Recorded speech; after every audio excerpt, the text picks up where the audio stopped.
보시고 기도하겠습니다. 하나님 아버지 감사합니다. 이렇게 하나님의 말씀을 듣고자 아버지 하나님 또 하나님께 예배하고자 달려나온 신도들마다 예배 가운데 함께 하시고 말씀을 듣는 중에 하나님의 큰 은혜가 이 가운데 넘치도록 함께하여 주시옵소서. 전하는 자나 듣는 자나 다 복을 받게 하시고 아버지께서 이 시간에 말씀해 주시는 그 모든 말씀을 아버지 아멘으로 화답하고 또 순종하는 저희들 될 수 있도록 도와주시옵소서. 감사드리오며 예수님의 이름으로 기도하옵나이다. 아멘. 할렐루야. 우리 앞뒤 좌우에 계신 분에 인사하겠습니다. 참 잘하셨습니다. 주님의 이름으로 사랑합니다. 주님의 이름으로 사랑합니다. 오늘은 창세기 18장에 있는 말씀을 가지고 여러분 제목을 제가 이렇게 한번 잡아봤습니다. 따라 한번 해볼까요? 나그네를 환대하라. 시작. 나그네를 환대하라. 나그네를 환대하라.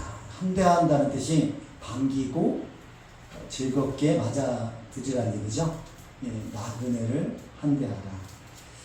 오늘 창세기 18장에 있는 이 말씀은 여러분께서 아브라함이 이제 복을 받는 장면이에요. 아브라함이 정말 원하는 게 있었어요. 이제 나이가 한 99세가 됐거든요. 지금 생각하면 99세는 죽을 때가 됐는데 이럴지도 모르겠는데 그 당시에 수명이 한 120 정도 되니까 뭐 지금으로 치면 그래도 많이 연세가 많으신 가운데 99세. 이 99세에 사라한테는 아기가 없었어요. 그쵸? 그래서 소원이 있다면 뭐냐면 사라에게 약속된 아들을 낳는 거였어요. 근데 하나님이 주시지 않으셨거든요. 그래서 그렇지만 하나님의 말씀에 순종하지 못한 기다리지 못한 그 아브라함이 아들을 낳긴 낳아요.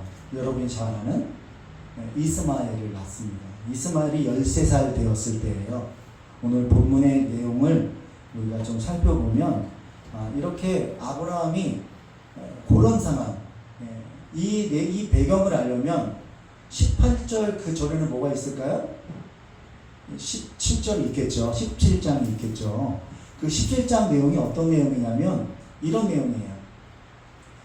아브라함의 식구랑 하면 지금은 아직 이삭이 없을 때니까 그 아들 이스마엘, 그리고 그들이 돈을 주면서 하인들 있죠. 종들.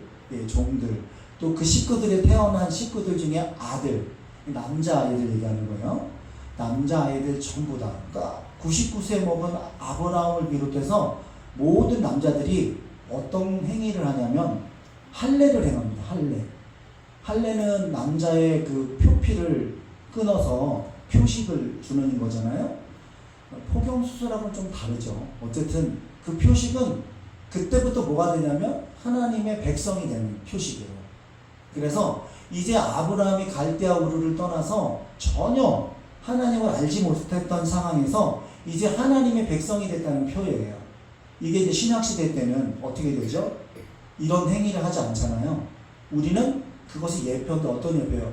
그리스도가 십자가에 달려 돌아가신 그 십자가의 은혜를 믿는 거예요. 아멘. 믿으면 여러분 무엇을 받죠? 믿으면 구원을 받지 않습니까? 그 구원의 표시가 마치 이런 하나님의 백성이 된 표식이었어요. 이것을 하고 나서 오늘 이 현장이, 오늘 이 본문 말씀이 있는 거예요. 자, 그러면 우리 그리스도인들은 두 개의 그림이 있어요. 어떤 그림을 그리냐면 그리스도인 하면 생각나는 그림이 첫 번째는 신랑을 기다리는 신부의 모습이 그림을 한번 그려보셔야 돼요. 나의 모습이 신랑인 예수님을 기다린 신부의 모습이다. 내 자신이, 그리스도인들은. 그러니 신부가 해야 될 가장 큰 덕목이 뭐예요? 정조와 지조잖아요. 네, 그걸 잘 지키고 있어야죠. 지키고 있다가 신랑이 왔을 때 내가 부끄러움 없이 결혼을 해야 되잖아요. 그러니까 우리 신앙인으로서 예수님을 기다리는 우리에게 정말 필요한 덕목이 뭐예요? 믿음을 순수하게 지키는 거예요. 믿습니까? 네, 첫 번째는 그런 그림이 필요해요. 또 두 번째는 약간 상반되지만 그리스도인들은 이 세상에 어떤 그림이 필요하냐면 따라해 볼까요? 군인, 시작. 군인, 전투하는 군인의 모습이 필요하다는 거예요. 예, 싸우는, 전투적으로 싸우는 군인의 모습이 우리한테 그려져야 돼요. 그래서 열심히 이 땅에서 이 사단과 싸워야 되고 영적인 전쟁을 하는 군사로서의 우리의 모습이 필요하다는 것입니다. 이게 사실은 잘 밸런스라고 하죠. 균형이 맞아야 돼요. 균형. 잘 균형이 맞아서 때로는 전투적으로, 때로는 신부를 기다리는 그런 정조를 지키면서 신앙생활을 해야 된다는 것입니다. 자, 오늘 1절 말씀을 보니까 아브라함에게 누가 나타나셨어요? 자, 오늘 1절 말씀에 아브라함에게 나타나시니라 이렇게 되어 있잖아요. 여호와께서. 아멘. 자, 이 말씀을 보면요, 하나님께서 아브라함에게 나타나셨다라는 말은 어떤 말이냐면 하나님이 임재하셨다는 뜻이에요. 여러분에게도 하나님이 나타나셨죠? 아멘? 하나님을 보셨어요? 보셨어요? 안 보셨어요? 안 보셨어요. 하나님이 영이니까 안 보이세요. 근데 느껴요. 하나님이 오셨다는 걸 느껴요. 하나님이 나타나셨다는 건 하나님이 임재하셨다는 건데, 하나님이 임재하셨다는 건 저와 여러분에게 똑같이 하나님께서 나타내실 수가 있다는 것입니다. 하나님의 임재가 없으면 그거만큼 우리가 신앙생활하는데 정말 재미없는 게 없어요. 그냥 아무 의미 없이 하는 거예요. 믿음 생활을. 어떻게 해요? 하나님의 늘 임재하심을 체험하면서 하나님과 함께 여러분 살아야 된다는 거예요. 할렐루야. 여러분 결혼 생활을 하는데 부인 없이, 남편 없이 살아가면 허전하잖아요. 그렇죠? 하나님의 임재하심이 마치 그런 거죠. 여러분이 예배를 드리고 믿음 생활을 할 때 하나님은 나타나셔야 돼요. 근데 오늘 1절에 보니까 그런 상황에서 다 할례를 받고 하나님의 백성이 된 상태에서 이제 하나님이 그에게 나타내 주신 거예요. 나타나신 거예요. 여러분, 교회는요, 이런 하나님의 임재가 있어야 된다고 믿습니다. 왜냐하면 우리 교회 공동체는 하나님의 임재하심이 항상 나타나야 우리의 믿음이 흔들리지 않아요. 그러니까 여러분이 시험에 들고 여러분이 영적으로 곤고할 때가 언제냐면 하나님의 임재를 못 누리고 신앙생활할 때예요. 하나님이 계신 건지 안 계신 건지 잘 모를 때, 느끼지 않을 때, 이때는 누가 활동하기 좋아요? 사단이 활동하기 좋은 거예요. 그래서 우리가 깨어서 기도해야 될 이유가 뭐냐면 이 하나님의 임재하심을 느끼며 사느냐 안 사느냐, 이게 정말 기도로서 이루어지는 겁니다, 여러분. 그래서 교회가 굉장히 때로는 신비적인 곳이에요. 교회는 사람의 계산으로 되는 게 아니에요. 이렇게 하면 뭐 사람들이 오겠지, 뭐 이렇게 전도하면 어떻게 되겠지, 이렇게 사람들이 계산하잖아요. 근데 절대로 교회는 그렇게 되지 않습니다. 교회 공동체는 신비의 영역이에요. 신비는 뭐예요? 내가 계산대로 되지 않는다는 거예요. 하나님의 임재하심도요, 그와 같습니다. 하나님의 임재는요, 하나님의 은혜를 입어야만 알 수 있는 거예요. 할렐루야. 여러분, 교회는 기적이 일어나야 돼요. 믿습니까? 예, 우리 믿는 사람은 기적이 일어나요. 은혜가 있어야 돼요. 믿습니까? 여러분, 그리고 사랑이 있어야 되고, 교회는 또 정의를 찾아야 돼요. 해야 될 게 얼마나 많은데, 교회가 할 게. 그러니까 그 모든 것을 하려면 하나님의 임재하심이 없으면 문제가 터진단 말이에요. 성도 간의 사랑과 관계가 있어야 되는데 갑자기 그 하나님의 임재가 없는 교회가 돼버리면 분쟁이 일어나고 다툼이 일어나고 싸움이 일어난다고요. 아무리 부흥해도요, 저는 이제 목회가 오래된 사람이 아니라서 그런 경험은 없지만 내 친구들 목사님들 보면 교회가 어느 정도 성장했다가 이렇게 갈라지더라고요. 무슨 파해가지고 나가더라고요. 나가는데 혼자 나가는 것도 아니고 막 20명, 30명씩 모아서 나가더라고요. 이게 뭐예요? 교회가 하나님의 임재하심이 가득할 때는 괜찮았는데 그렇지 않으니까 파당이 되어가지고 교회가 분리가 되더라고요. 여러분, 이것들이 왜 그런 현상들이 일어나냐면 사람들 속에 하나님의 임재하심이 없기 때문에 그런 거예요. 할렐루야. 그래서 우리가 사람의 계산으로 뭐 합리적인 사고 생각하잖아요. 합리적으로 따져보고 믿음 생활을 하려고 하는 사람들이 있는데 그거는 믿음 생활을 잘 모르시는 분이에요. 하나님은 합리적인 분이 아니라 합리적 플러스 항상 알파 뭔가 있으신 거예요. 그게 신비의 영역이에요. 그래서 우리가 기도하는 거죠.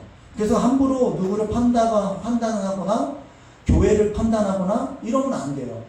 하나님의 하시는 그 은혜를 생각하면서 우리가 하나님의 나타나심을 우리가 생각해야 된다는 것입니다. 어쨌든요, 정말 하나님은 우리 성도들을 그리고 우리 교회를 아주 신비롭게 이끌어 가신다는 것, 그건 확실한 것 같아요. 제가 아무리 생각해도 제가 먹고 사는 게 일도 안 하는데 지금 어떻게 먹고 사나?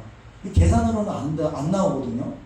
근데 신비롭게 하나님께서 살려주시는 거 보면 뭔가 신비로운 게 있는 거예요. 여러분도 한번 생각해 보세요. 여러분 삶이 어떤가? 꼭 여러분이 열심히 노력한 만큼 대가대로 그냥 살고 있나요? 아니죠. 부족한 것 같은데 하나님이 희한한 방법으로 은혜를 주시고 사랑을 주시고 기적을 베풀어 주시지 않습니까? 하나님의 임재함은 바로 그런 것들이에요. 오늘 1절에 마물의 상스리 나무 들에 있는 그곳에서 아브라함에게 나타나셨는데요. 우리는 이 하나님의 나타나심을, 즉 임재하심을 오늘 성경을 통해서 더 관찰하셔야 됩니다. 아까도 말씀드렸지만 17장에는 하나님의 백성이 되기 위한 할례를 다 행한 후에 오늘 이 문맥이 나타나는 거예요. 그래서 이 문맥을 잘 보셔야 돼요. 아브라함의 가족 모두가 할례를 받고 하나님이 백성이 된 다음에 주님이 나타나셨어요. 여러분, 믿음의 사람들이 해야 될 가장 큰 게 뭐냐면 이 아브라함처럼 하나님의 백성이 되는 게 믿음의 사람의 가장 큰 일이잖아요. 내가 예수를 믿고 하나님의 자녀가 됐죠. 믿습니까? 그러면 여러분 똑같이 할례를 받은 거와 똑같은 거예요. 그 다음에 주님께서 나타나시는데 그 나타나셨을 때 어떻게 나타나셨냐? 오늘 말씀해 보니까 아브라함이 하나님인지 아셨을까요? 몰랐을까요? 자, 지금 장막에 걸터 앉아 있다가 사람이 왔어요. 사람 몇이 왔다 그랬어요? 셋이 보이는 거예요. 누구의 눈에? 아브라함의 눈에. 사람 셋이 보이는데 이게 하나님이라고 알았을까요? 몰랐을까요? 여러분이 그냥 질문을 해보는 거예요. 알았을 것 같다. 손 들어보세요. 하나님인지 알았다. 아니, 하나님인지 몰랐다. 예. 좀 갈리시긴 하는데, 하나님인지 알고 그가 행동을 했는지, 아니면 하나님인지 모르고 그냥 일반적인 사람인 줄 알고 행동을 했는지, 우리가 어떻게 알 수 있을까요? 이 성경을 통해서 알 수 있어요. 이따 신앙을 통해서 제가 말씀해 드릴게요. 자, 2절에 보니까 눈을 들어 본즉 사람 셋이 맞은편에 서 있는지라 그가 그들을 보자 곧 장막문에서 달려나가 영접하여 몸을 땅에 굽혀. 이게 하나님의 나타나심이잖아요. 이게 하나님의 나타나심인데 아브라함은 하나님인지 아닌지를 잘 지금 상황에서는 제가 대답을 안 해드릴게요. 그런데 이 나그네의 모습을 하고 나타나셨어요. 하나님이. 우리는 알잖아요. 성경을 통해서 하나님이 나타나셨다는 거. 근데 당시에 아브라함은 하나님인지 몰랐어요. 지금 이 상황에서는. 이 사람인 줄 알았어요. 근데 그의 하는 행동들이죠. 오늘 제목처럼 나그네로 나타난 하나님이에요. 나그네로 나타났다는 것이 손님으로 나타났다는 거예요. 지나가는 사람으로 나타났다는 거예요. 어떻게 보면 우리가 그냥 지나치는 사람을 어떻게 대하는지를 한번 생각해 보는 거죠. 아브라함은요, 한대했거든요. 엄청 한대했어요. 오늘 월드컵이 계속 진행되잖아요. 대한민국이 여러분 이기신 소식은 알고 계시나요? 지난주 금요일날 체코랑 시합을 했는데 1대0으로 지는 바람에 이건 졌구나 생각했어요. 근데 2대0이 되더라고요. 이건 정말 졌나 보다. 근데 한 골이 취소가 된 거예요. 취소가 돼가지고 이제 1대1이 돼버린 거예요. 나중에 역전을 했어요, 우리나라가. 근데 그 멕시코에서 했거든요. 1500m 높은 고지에서 했는데 그 멕시코 땅에 우리나라 선수들이 입성을 했는데요. 그 제2의 도시, 멕시코 시티 말고 제2의 도시에 갔는데 거기에 주지사와 모든 사람들이 한국 사람들을 얼마나 환대하는지 눈물 날 정도로 환대를 하는 거예요. 왜냐면 멕시코에게는 월드컵에 지난번에도 그렇고 지난번에도 그렇고 한국이 도와줘가지고 그들이 16강을 간 적이 있거든요. 그래가지고 멕시코 사람들 엄청 한국 사람을 좋아해요. 근데 우리나라가 지금 멕시코랑 다 요번에 금요일에 또 시합을 하거든요. 그런데도 한국 사람들 너무너무 사랑하고 너무너무 환대하는 거예요. 이 환대를 보면서 느끼는 건데 오늘 이 아브라함이 이분이 누군지 모르겠지만 이 사람에게도 얼마나 큰 환대를 하는지 오늘 성경을 통해서 우리가 알 수가 있습니다. 자, 그러면 신약 성경을 통해서 한번 확인해 보죠. 왜 아브라함이 그가 하나님이었는지 하나님이 아니었는지를 알 수 있는지 몰랐는지. 히브리서 13장 1절부터 2절 말씀입니다. 화면을 보실까요? 읽겠습니다. 시작. 형제 사랑하기를 계속하고 손님 대접하기를 잊지 말라. 이로써 부지 중에 천사들을 대접한 이들이 있었느니라. 아멘. 천사들을 대접한 이들이 있었느니라. 누구를 말하는 거죠? 아브라함을 얘기하는 거예요. 네, 지금 창세기 18장에 나오는 이 말씀을 얘기하는 거예요. 이 히브리 기자가 이때를 이야기하는데 천사를 대접한 이들이 있었는데 그 전에 뭐라고 얘기해요? 부지 중에. 할렐루야. 부지 중에. 알지 못했을 때. 그가 하나님인지 천사인지 사람인지 알지 못했을 때 그가 손님을 대했다는 뜻이에요. 그래서 히브리 기자도 형제 사랑하기를 계속하고 손님 대접하기를 잊지 말라 이렇게 얘기하는 거예요. 자, 이 손님은 나그네를 얘기합니다. 할렐루야. 아브라함이 맞죠? 예, 나그네를 하나님이라고 알고 한다는 게 아니에요. 모르고 했어요. 모르고. 야, 그러면 참 아브라함이 대단하네 이런 생각을 하실 것 같아요. 모르는 중에 한대를 했단 말이죠. 3절 말씀 읽어볼까요? 3절 시작.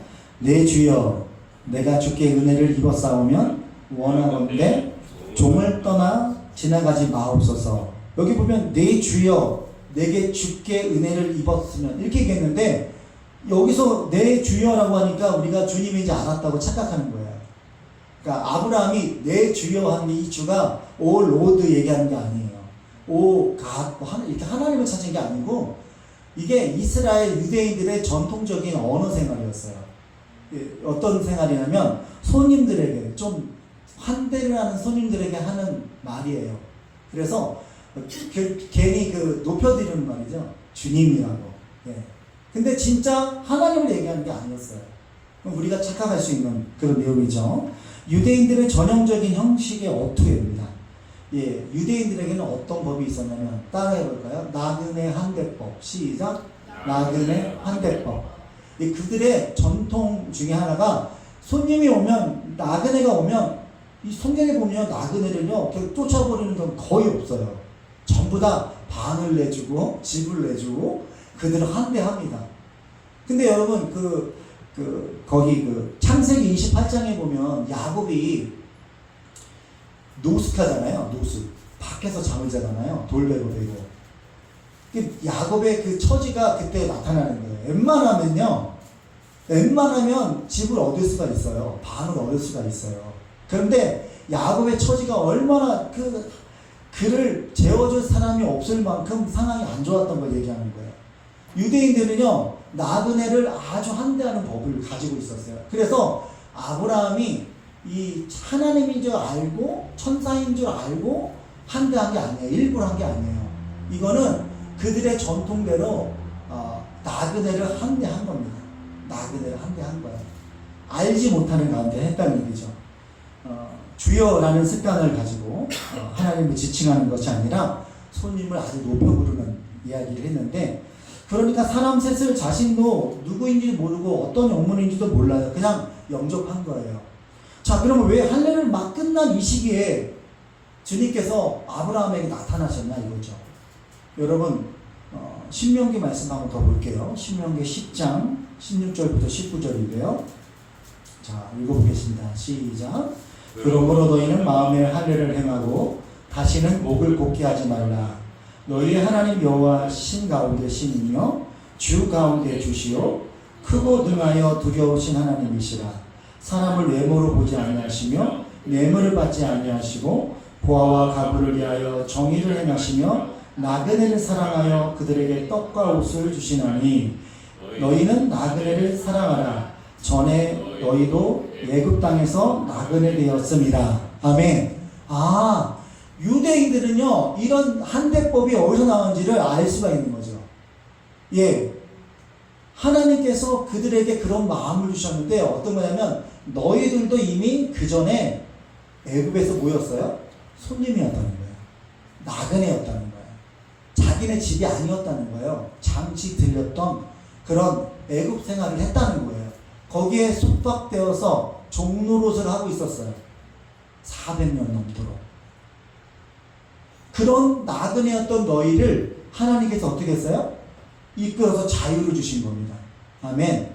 자, 이 말씀을 보면 할례를 받은, 마음의 할례를 받았다는 건 뭐예요? 이미 여러분과 제가 예수를 내 마음에 품고 예수님의 자녀가 된 상태잖아요. 그러면 여러분들 우리 해야 될 일이 있어요. 고아와 가부의 정의를 행하고 나그네를 사랑해야 될 의무가 있는 거예요. 왜? 너희들이 그런 사람이었어 라고 얘기하기 때문에.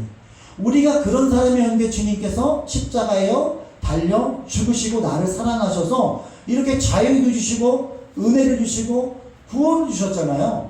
이런 받은 사랑이 있기 때문에 기독교인들은, 그리스도인들은 어떻게 살아라? 나그네를 사랑해야 되고 함대해야 된다. 거기에 포함되는 모든 사람들이 나그네예요. 나그네. 여러분과 제가 다 나그네의 삶이에요. 이 땅이 영원한 본향이라고 생각하는 사람은 착각하고 사는 거예요. 이 땅은 잠시 잠깐 우리가 있다 가는 나그네의 삶을 사는 거예요. 일찍 왔다고 일찍 늦게 가고 그런 것도 아니에요. 일찍 와도 일찍 갈 수 있고 늦게 왔다고 뭐 더 늦는 것도 아니에요. 한 번 이 땅에 왔으면요 우리는 나그네의 삶을 사는 거예요. 나그네의 삶을 살다가 진짜 본향을 가는 거예요. 믿습니까? 우리의 본향이 어디예요? 저 하늘에 있지 않습니까? 그 본향을 가기 위해서 이 땅에서 우리가 해야 될 목적이 있어요. 우리의 삶의 목적이 있단 말이에요. 우리의 목적은 뭐예요? 하나님을 영화롭게 하는 거예요. 아멘. 근데 이 땅에 살면서 하나님을 영화롭게 한다는 건 뭐냐면 이렇게 나그네 된 우리들을 구원해 주시고 사랑해 줬던 그 하나님의 사랑을 실천하는 겁니다. 어떻게 실천할까요? 나 같은 나그네를 좀 더 어떻게 환대해 주셔야 되는 거예요. 사랑하는 여러분, 아브라함은요 하나님인지 아닌지도 모르지만 그들을 정말 지극정성으로 함대하는 장면이 나옵니다. 자, 창세기 말씀 적어놓진 않았는데 우리 18장 말씀 뒤에 보면 제가 한번 읽어드릴게요.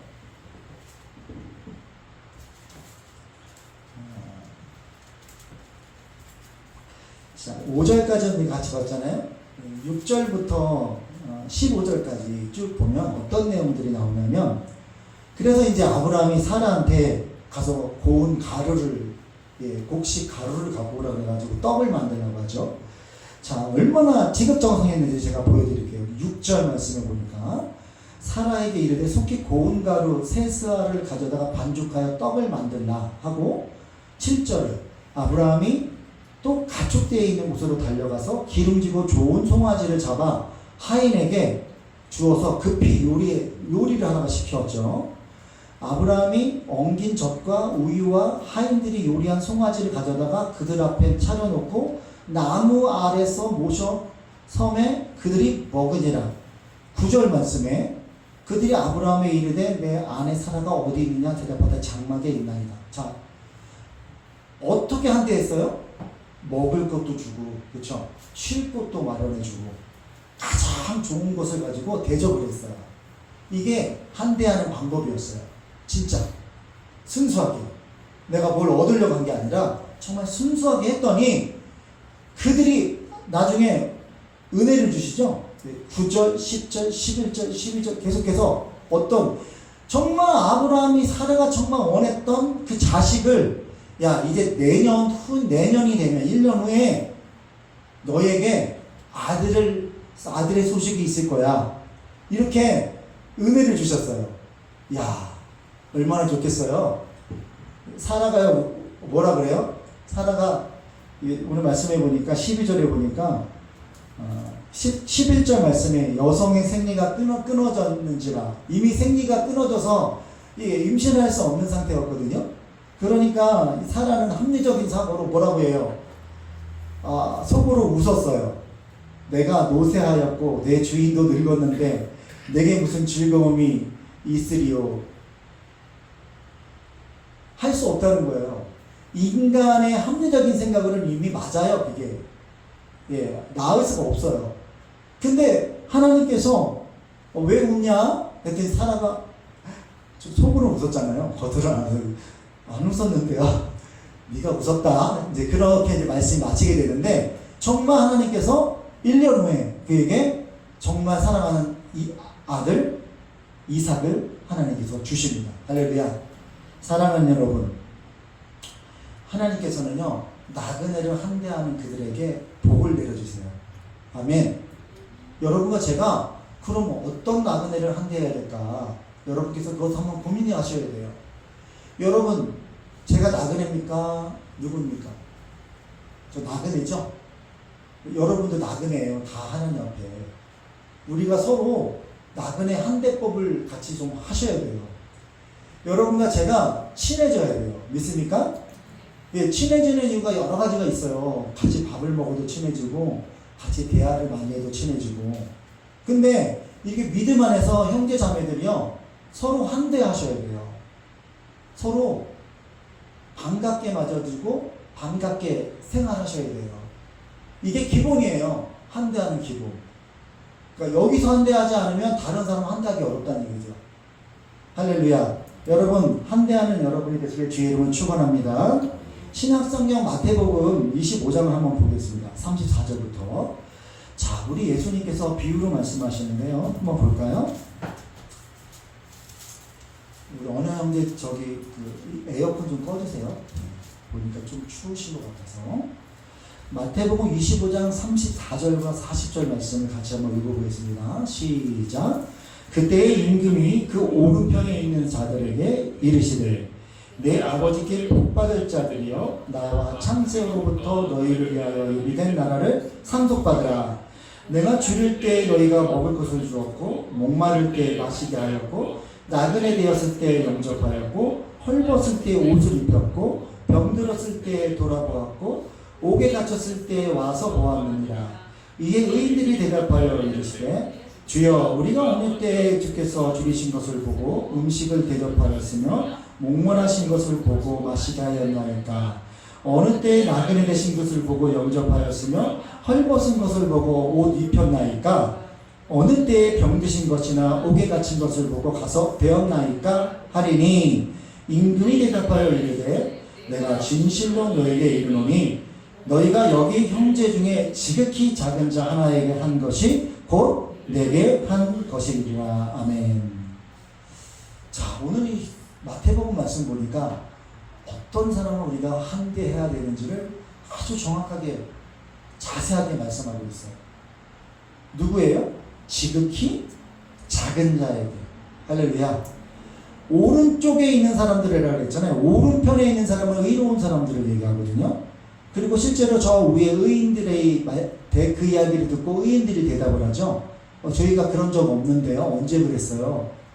이렇게 겸손하게 얘기하니까 오늘 하는 예수님께서 말씀하시죠. 그 임금이 얘기하게 한다고 하면서 하는 말이, 지극히 작은 자에게 한 것이 내게 한 거라. 할렐루야. 여러분, 사회적인 약자도 지극히 작은 자고요. 여러분 주변에 있는 모든 사람이 하나님 앞에 지극히 작은 사람들입니다. 우리 교회 공동체가 해야 될 일이 명확해진 거예요. 사회적인 약자, 어려운 사람, 경제적으로 어렵든 마음이 어렵든 여러 가지 어려운 모든 사람들 우리에게 있어서 다 지극히 작은 자임을 믿으시기 바랍니다. 믿음이 연약한 자, 방황하는 자, 이런 사람들 전부 다 뭐예요? 연약한 자입니다. 할렐루야. 지극히 작은 자입니다. 꼭 어린이만 작은 자가 아니에요. 그만큼 부족하고 연약하다고 느끼는 모든 사람들은 전부 다 지극히 작은 자라고 믿습니다. 우리가 해야 될 그런 것들이에요. 뭐 예를 들어서 이런 거 있잖아요. 사회적인 약자만 우리가 뭐 도와주는 일을 우리가 해야 된다. 꼭 그렇지 않아요. 여러분 여기서 얘기하는 차원은 그런 차원이 아니에요. 뭐 사랑의 열매 우리가 뭐 돈을 내고 뭐 이런 차원은요. 여러분도 하지만 기독교도 하지만 불교 더 많이 해요. 천주교 더 많이 합니다. 다른 종교, 다른 믿지 않는 사람도 구제는 엄청 많이 해요. 이런 걸 얘기하는 게 아니에요.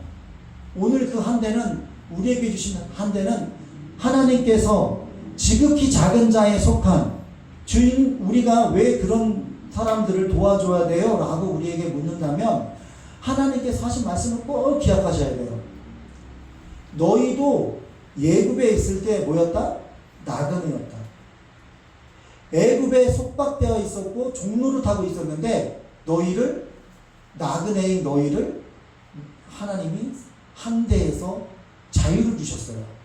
우리가 다 죄인 되어서 죽을 수밖에 없는 죄인이었는데 예수님께서 십자가의 사랑으로 우리를 환대하셔서 여러분 우리가 다 살았다는 거예요.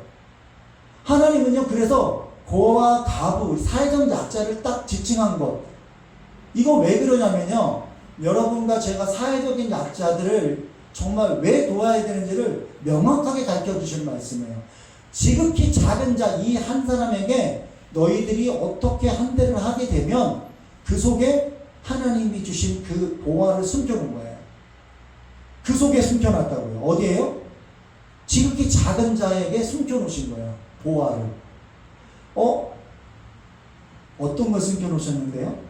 주님께서 그 지극히 작은 자에게 여러분이 헐벗을 때 옷을 주고 굶주렸을 때 먹을 것을 주고 옥에 갇혔을 때 찾아가지고 이런 환대를 하게 되면 하나님께서 그에게 보응을 주시는 거예요.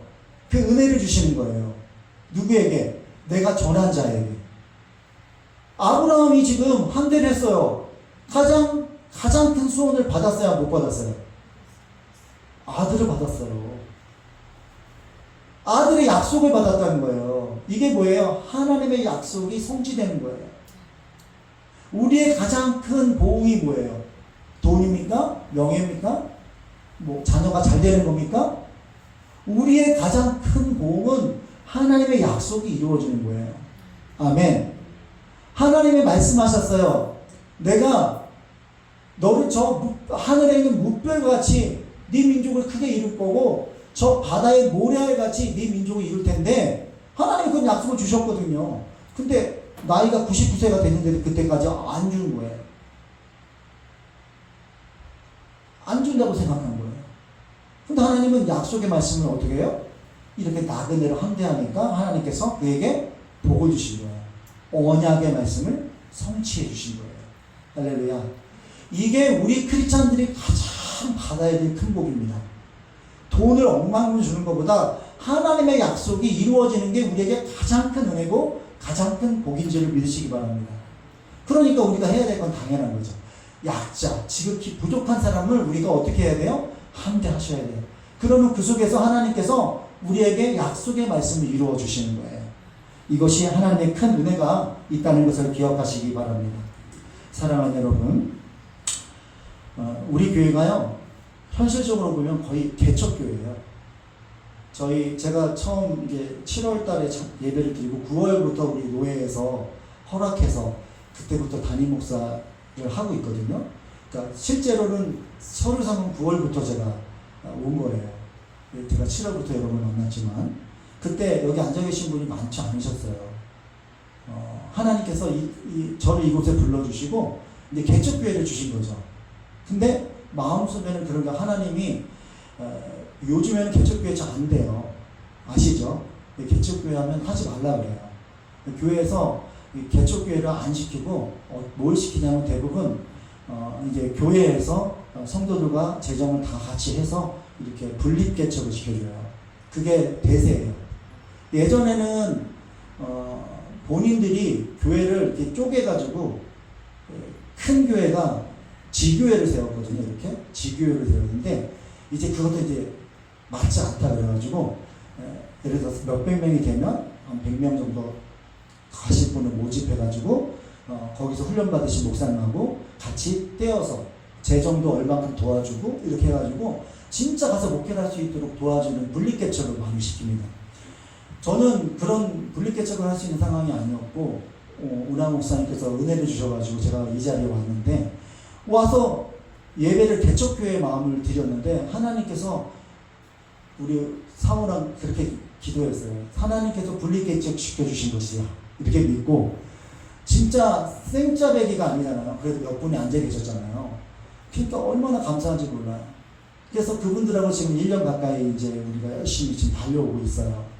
그런데 개척교회가 쉽진 않잖아요. 개척교회 한다는 게.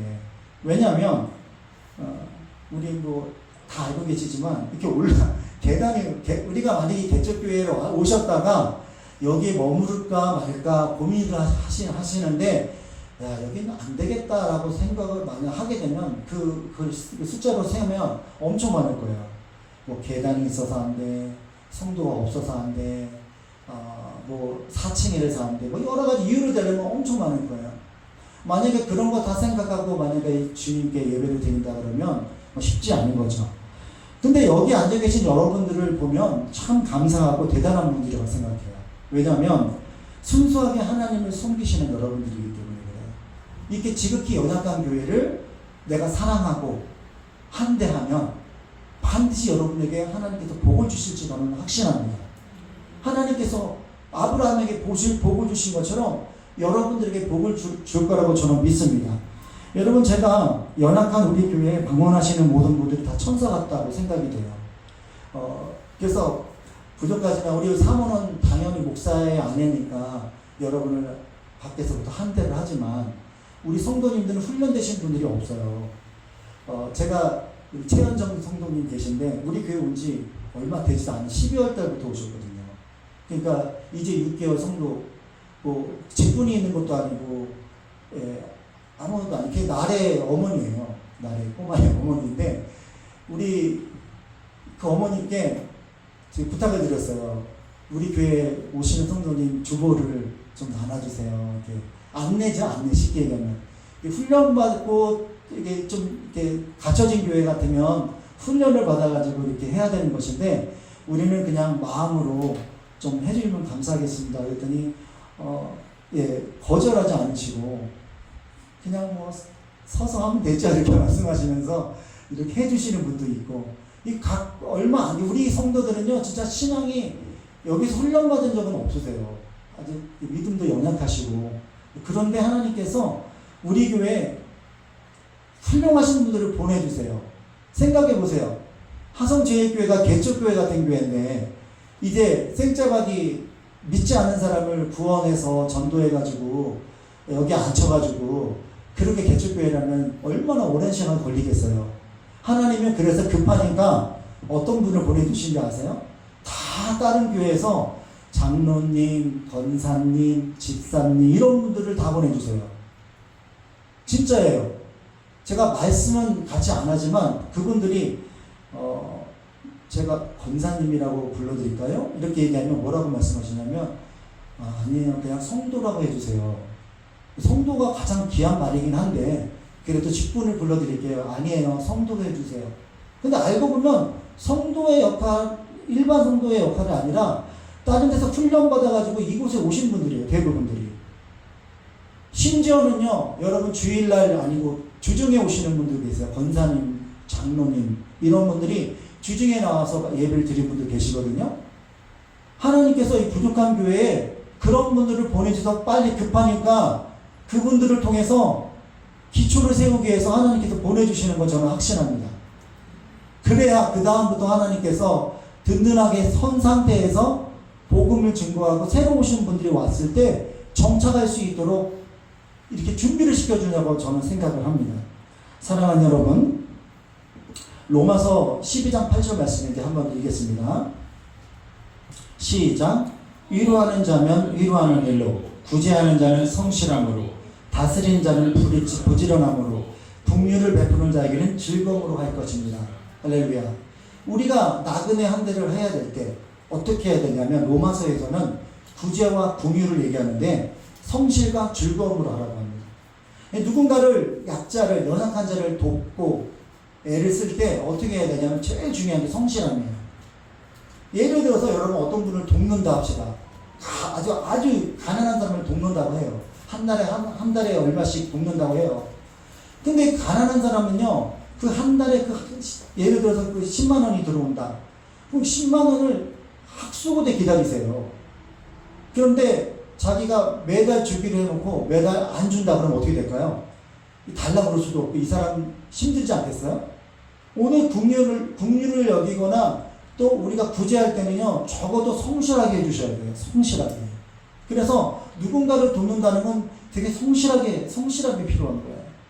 그리고 즐거움으로 하셔야 돼요. 즐거움으로. 여러분, 나그네를 한대하는 마음이 어떤지 아까 보셨잖아요. 아브라함이 정말 좋은 송아지를 잡아서 젖을 짜가지고 음식을 대접하고 쉴 곳을 마련하고, 여러분 이것이 뭐냐면 우리가 해야 될 모습이라는 거예요. 여러분 2020년, 22년부터 24년 동안 목회 데이터 연구소에 의하면 교회에 새로 방문한 사람들이 교회를 계속 다닐지 안 다닐지를 정하는 골든타임이 있다고 합니다. 골든타임이 딱 3주예요. 3주 그리고 72시간 고작 3주 다녀보고요. 이 교회를 다닐까 안 다닐까 결정을 한대요. 그러니까 4주간 오시는 분들은 거의 교인이라 보시면 돼요. 데이터상으로는. 근데 3주 안에 우리가 결정하는 그 마지노선이 그 시간이에요. 첫 교회를 방문했는데 여러분 그곳에 정착할 수 있을까 없을까 고민하는데 그것에 가장 방해하는, 반대하는, 정착하지 않는 이유 중에 압도적인 1위가 뭔지 아세요? 기존 자기 교인들끼리만 친한 것 같아서 소외감을 느낄 때가 46%예요. 그러니까 새로 오신 분이 왔는데 예배 마쳤어. 새로운 분이 왔어. 근데 교인들끼리 막 인사하고 막 지내는 거 서로. 그 모습을 한 번, 두 번, 세 번 보면 떠나는 거예요. 그 교회를. 그러니까 우리가 어떤 마음으로 함대하는지를 데이터로도 나와요. 사랑하는 여러분, 우리가 너무 친밀한 관계가 되어서 나그네들에게는 그게 장벽이 될 수가 있어요. 교회를 정하는 데. 그럼 우리 같은 작은 교회는 더한 거죠. 지금 여기 다니지 말아야 될 거를 찾으면 엄청 많은 곳인데 한 대도 안 해줘. 야, 반겨주지도 않고 자기들끼리 뭐 인사하고 끝내? 이렇게 되면 왔다가 그냥 가는 거예요.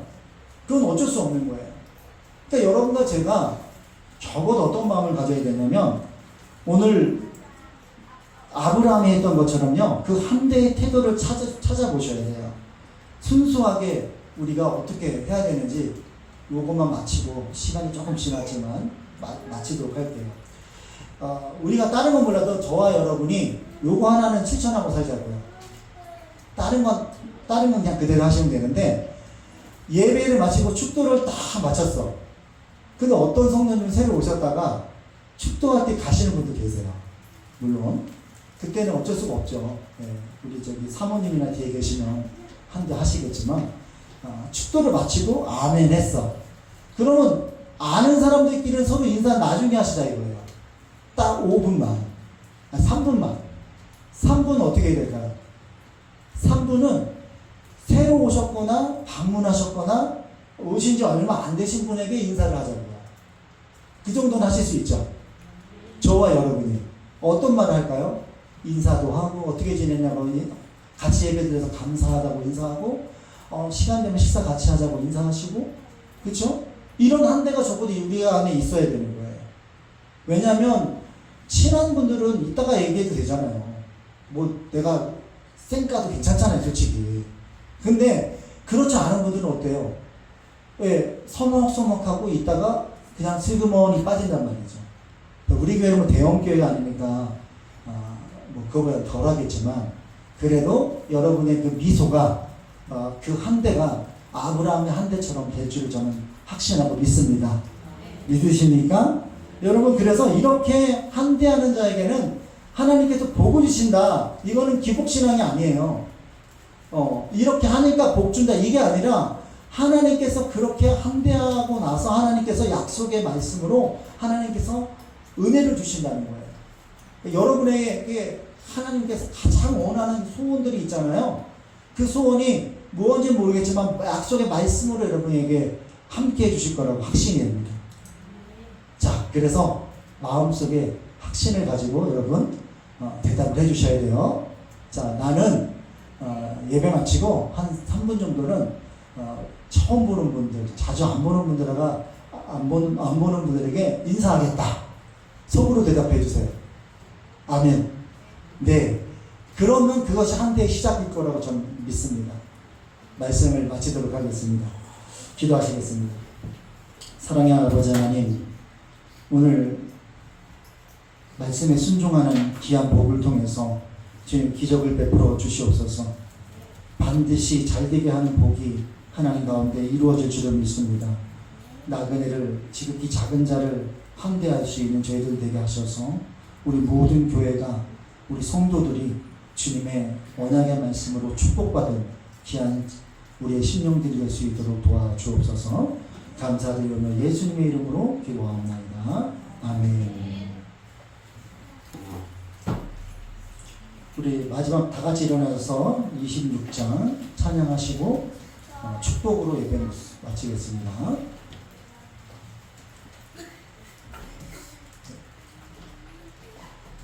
준비해 주세요.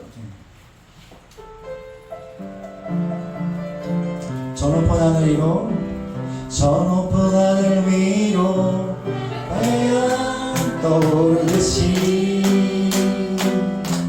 나 주저앉지 않으리. 어떤 어려움에도 주의 길을 선택하리. 빛 가운데로 걸으리. 주님을 크게 보는 믿음 가지고 세상에 나타내리라. 놀라운 주의 사랑을 주의 꿈을 안고 일어나리라. 선한 능력으로 일어나리라. 이 땅에 누군가 회복을 바로 나로부터 시작되리. 주의 꿈을 안고 일어나리라. 선한 능력으로 일어나리라. 이 땅에 누군가 회복을 바로 나로부터 시작되리.